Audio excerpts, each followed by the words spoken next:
Hey guys, how are you? So it's my baby's birthday. Ndikuunzwa kufara guys.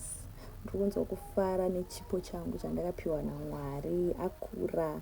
So zvinhu zvinofadza kuona mwana wako achikura ari healthy.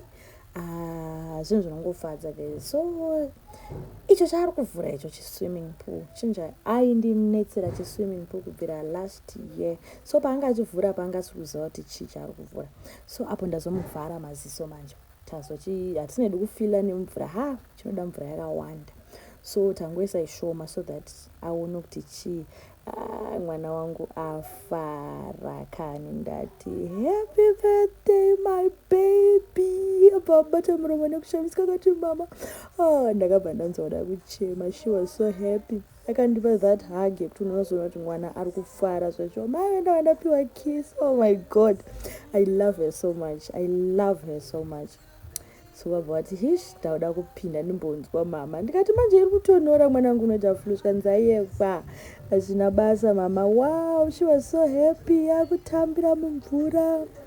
Wow, afara kani mwana. Imi zvinongofadza so kuitira vana vedu tichiripo kudai soso ngativaitire zvavanoda.